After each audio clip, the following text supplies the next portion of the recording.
Hey guys, welcome back to my channel. Great to have you all back here. Fantastic to see you all. I just want to say I'm in very good mood. Today's Monday. I'm definitely back in the office mode, and you know what? Today has been very productive day. I decided to take half an hour break, maybe film a couple of watch videos, and especially this one. Look it out, check it out, this beauty.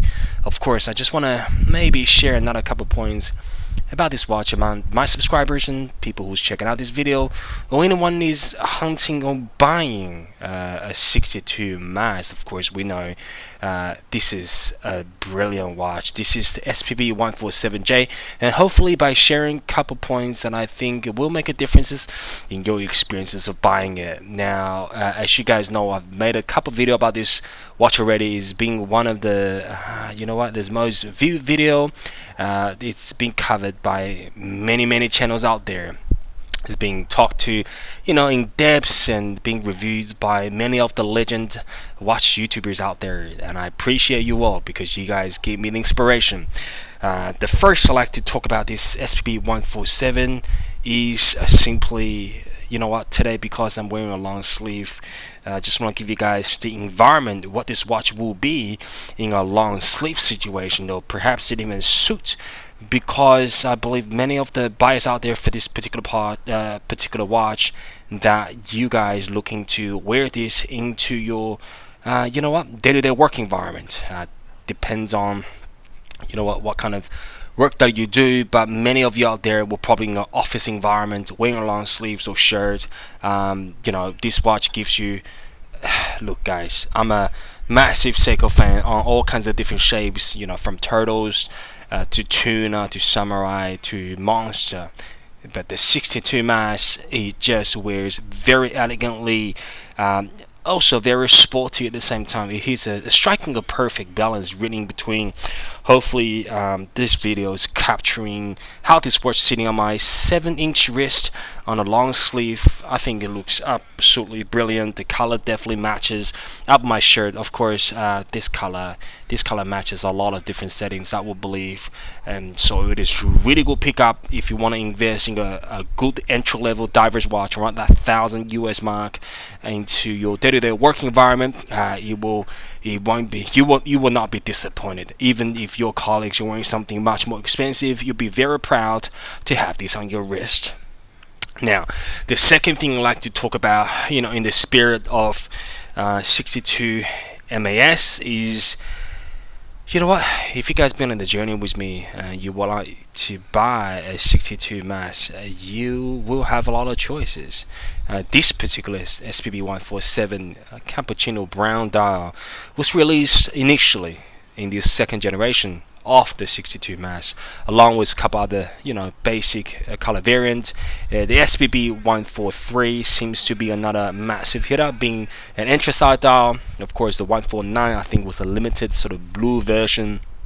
And you know what, Seiko is doing great things, and they know they've discovered this market segments, and they are sort of improving and reinventing on what they had produced to start with. So currently, I think the latest iteration of the 62 mass is the Bluebird. If you guys look it up, I forgot the model number, but based on what I've been noticing, where Seiko's going is they are borrowing the spirits of Grand Seiko and making a lot of textures, amazing looking dial to their SPB line.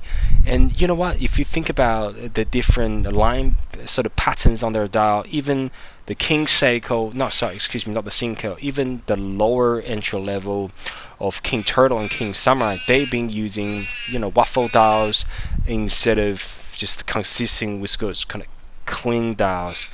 So if you guys looking at buying a 62 mass, go check it out in the retail store or Seiko boutique nearby. If you still love one of the old generation, also the old color wave of the 62 mass, I can highly recommend it, because even though this dial is not texturized, but it is extraordinary, very charming, guys. It's a very beautiful piece. It's probably more versatile if you look at the long term. If it's classic, is going to be the Seiko's continue making 62 mass line of products. You know what? In the long term, one of the you don't want to call this the original, but one of the first releases of the 16 mass will definitely have its place in the collector's book for sure. The first thing I like to talk about this SPB147 is, guys, in my eyes, look, you don't have to buy brand new. Go hard on the secondary and used market. People who's buying them at a retail, well done to you guys. They're getting 3 or 5 years Seiko warranty out of the piece, which I think is going to give them a shorter peace of mind. But you know what? People that are already buying this as discount around 900, maybe around that $1,000 mark as a from the authorized dealers, and if you go on the secondary market, you probably can get one between, I'm just guessing, between 700 to 800 or maybe 650. And if you can get one at this version without the loom at the 3 o'clock marker, I think that is going to be a great value, because I'm pretty certain Seiko is not going to make another version of 62 mass in those color variants without the 3 o'clock marker loom. Of course, that loom was there for the purpose afterwards to satisfy the ASO diverse ISO certification, which again make a lot of sense as well. But if I had a choice, I would pick this one every single time, just because even though this is without the symmetry of the looms between 3 and 9 o'clock, but it's definitely giving a lot of charm with how the date window and sort of how the every single loom markers play, especially against the light. It is very extraordinary watch. Alright guys, so guys, highly recommend this piece again. Just let me put it back on your wrist to see how the watch wears on my 7-inch wrist on a long sleeve. I think it's absolutely extraordinary. If you guys can hunt down one of the OEM bracelet for this watch, highly recommended it. You know what? I've got 5 or 6 Uncle Seiko bracelets. I've got 3 or 4 Strapco bracelets.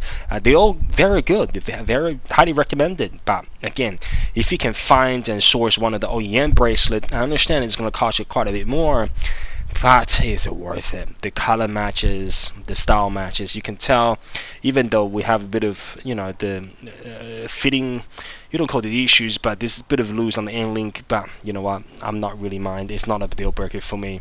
I think gives the watch a different layer of the dynamics and looks awesome in all settings. Okay, guys, beautiful watch again, 62 mass SPB147. And any questions about this watch, please let me know, and I shall see you in the next video. Bye bye, guys.